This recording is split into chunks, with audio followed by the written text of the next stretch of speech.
नमस्कार, मैं doctor Suresh, assistant professor ABST। आज हम जीएसटी के बारे में पढ़ेंगे। जीएसटी बीकॉम थर्ड और एमकॉम ABST का पेपर है। गुड्स एंड सर्विस टैक्स वस्तुओं व सेवाओं पर कोई नए प्रकार का अतिरिक्त कर नहीं है ये, बल्कि अनेक प्रकार अप्रत्यक्ष करों को मिलाकर उनके स्थान पर लगाया गया एक कर है। वस्तु व सेवा कर पर लागू होने के पश्चात केंद्र व राज्य सरकारों द्वारा लगाए जाने वाले अनेक अप्रत्यक्ष प्रकार के कर को सभी को समाप्त करके इनके स्थान पर यह नए प्रकार का एक कर लगा दिया है जीएसटी। जीएसटी के आने पर जो कर समाप्त हुए हैं वो मूल्यवर्धी कर, वैट, केंद्रीय बिक्री कर, सेंट्रल सेल टैक्स, उत्पादन कर, एक्साइज ड्यूटी, सेवा कर, ये प्रमुख हैं। वस्तु व सेवा कर एक अप्रत्यक्ष कर है जो केंद्र व राज्य सरकार द्वारा लगाया जाता है। राज्यों के द्वारा लगाए जाने वाला कर state goods and service tax यानी SGST, केंद्र सरकार द्वारा लगाए जाने वाला कर central goods and service tax CGST, विशेष परिस्थिति में केंद्र व राज्य सरकार द्वारा लगाए जाने वाला कर integrated goods and service tax यानी IGST, संघ क्षेत्र द्वारा लगाए जाने वाला कर यूनियन टेरिटरी GST यानी UTGST।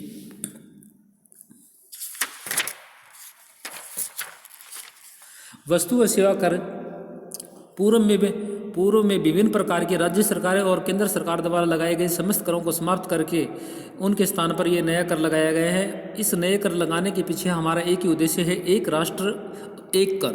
वर्तमान समय में 160 देशों में यह कर लागू है, जिन्होंने किसी न किसी रूप में जीएसटी के रूप में लागू कर रखा है। विश्व में सबसे पहले फ्रांस वह देश था जिसने 1954 में जीएसटी को लागू कर लिया था।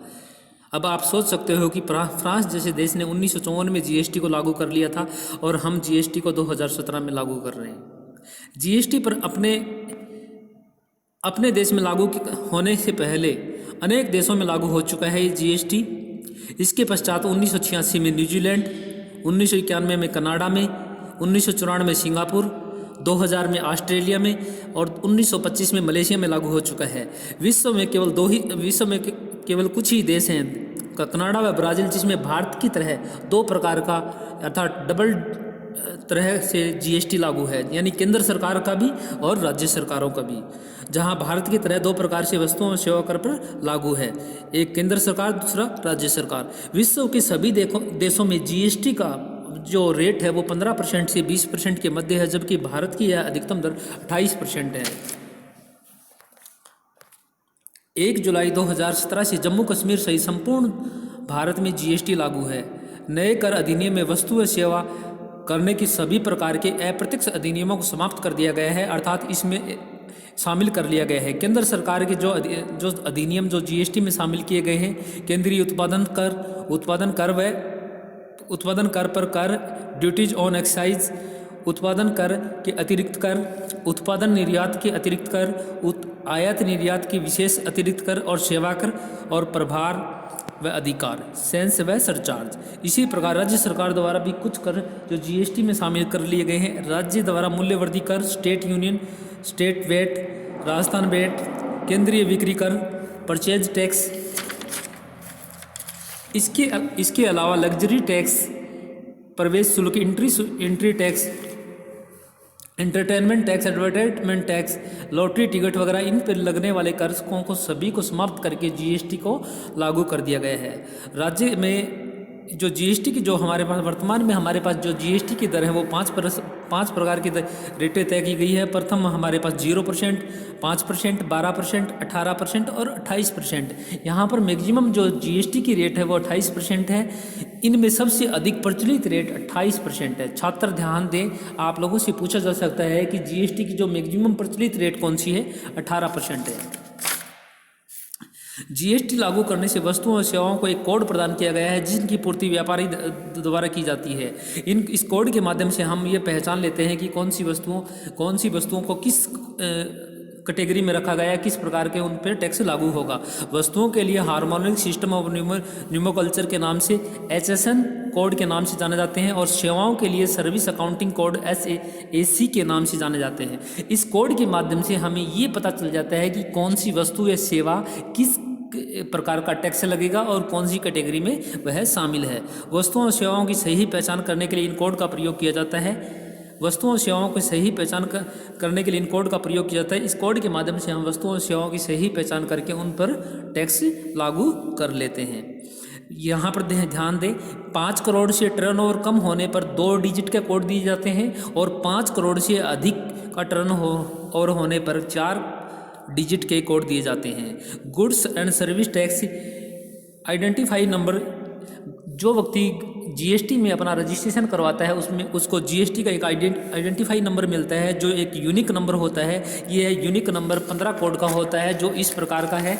इसके 15 कोड इस प्रकार के हैं। इन कोड के माध्यम से ही ये जान सकते हैं कि मतलब कौन सा कोड किस चीज़ के लिए यूज होता है। स्टेट कोड 1 और 2, जो प्रारंभिक अक्षर हैं 1 और 2, वो स्टेट कोड के लिए यूज होते हैं। पैन नंबर हमारा वही होगा जो इनकम टैक्स में यूज करते हैं। छात्र यहाँ पर ध्यान दें, यहाँ पर अलग से कोई पैन नंबर नहीं दिया हुआ। परमानेंट अकाउंट नंबर वही अकाउंट नंबर है जो अपन इनकम टैक्स में यूज करते हैं। आप लोगों ने बीकॉम 3rd ईयर में 2nd ईयर में इस चीज़ को पढ़कर आए हो।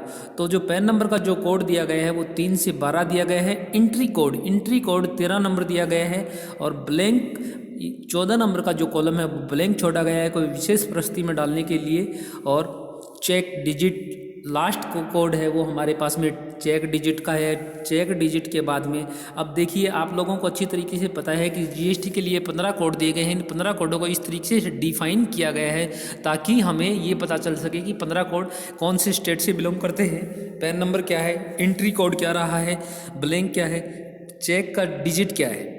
उसी अकॉर्डिंग हमारे पास में देखिए, चेक का डिजिट से मतलब है कि चेक के कितने नंबर हैं, जैसे 5, 6, 7 जो भी उसका डिजिट नंबर है। यहाँ पर देखिए, केंद्रीय वस्तु सेवा कर, सेंट्रल जीएसटी सीजीएसटी, उसके बाद में इंटीग्रेटेड जीएसटी वह जीएसटी होती है जब एक राज्य से दूसरे राज्य में वस्तुओं को भेजा जाता है तो उसको इंटीग्रेटेड जीएसटी के नाम से जानते हैं। इंटीग्रेटेड जीएसटी यानी एक स्टेट से, जैसे फॉर एग्जांपल राजस्थान से कोई वस्तु हरियाणा भेजते हैं तो ये वस्तु इंटीग्रेटेड जीएसटी के अकॉर्डिंग आएगी।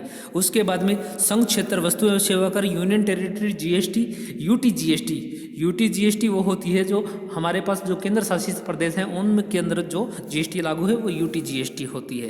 राज्य वस्तु एवं सेवा कर, state GST, SGST, state GST होती है जो किसी पर्टिकुलर स्टेट में लागू होती है, उसको एसजीएसटी के नाम से जानते हैं। उसके बाद में हमारे पास में आता है कि वस्तु एवं सेवा कर कंपोजिशन सिस्टम स्टेट, राज्यों को क्षतिपूर्ति कर के रूप में भी इनको हम जानते हैं। ये हमारे पास कंपोजिशन सिस्टम है।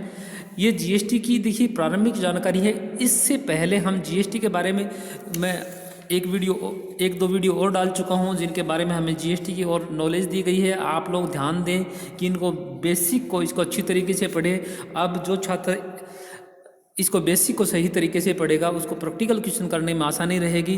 कंपोजिशन सिस्टम के बारे में हम, कंपोजिशन एक क्षतिपूर्ति सिस्टम होता है जो मैं एक बेसिक जानकारी के बारे में बता रहा हूँ। जिन व्यापारियों की इनकम, जिनका टर्नओवर 1.5 करोड़ से कम होता है वो इस सिस्टम को अपना सकते हैं और पूर्वोत्तर राज्यों में ये सीमा 75 लाख रुपए है। इसके बारे में अपन और डिटेल से कल पढ़ेंगे। और यहाँ पर ध्यान दें सभी स्टूडेंट, इनको अच्छी तरीके से पढ़िए क्योंकि बेस यही रहेगा। इसी बिहाफ पे हम प्रैक्टिकल क्वेश्चन कर पाएंगे, अदरवाइज हम प्रैक्टिकल क्वेश्चन नहीं कर पाएंगे। तो आप लोग इस बिहाफ के अकॉर्डिंग क्वेश्चन सॉल्व करने की कोशिश कीजिए। और फिर भी अगर आप लोगों को कहीं कोई समझने में कोई परेशानी है तो मेरे व्हाट्सएप नंबर पे मेरे से संपर्क कीजिए।